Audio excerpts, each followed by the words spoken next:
Mesti ramai kan ibu bapa risau bila anak mula ke tadika? Boleh ke dia sesuaikan diri? Seronok ke dia belajar? Tapi bagi Fi, pengalaman bersama Little Khalif memang lain dari yang lain. Sejujurnya, masa Fi mula-mula nak pilih tadika untuk anak Fi rasa risau juga. Takut dia menangis ke, takut dia tak biasa dengan cikgu. Tapi bila Fi masukkan dia dalam Little Khalif, Alhamdulillah Fi nampak perubahan yang sangat cepat. Dia balik rumah boleh hafal doa harian, nyanyi lagu English. Solat pun dia ajak saya sekali. Masa tu saya terharu sangat. Sebab saya tahu dia bukan sekadar belajar tapi dibentuk dengan nilai Islam sejak kecil.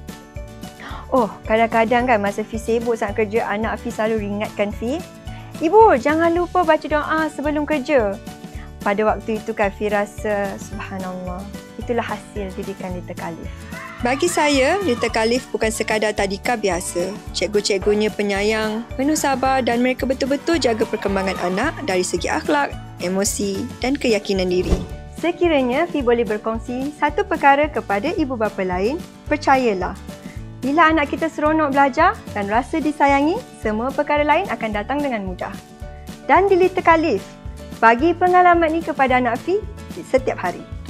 Bila saya tengok anak setiap pagi pergi tadika dengan senyum, saya tahu saya dah buat keputusan yang betul. Di sini bukan sekadar tempat belajar, tapi tempat dia dibesarkan dengan kasih sayang, adab dan nilai Islam sebenar. Little Khalif ajar anak saya bukan sekadar pandai membaca, tapi belajar untuk jadi manusia yang berjiwa besar.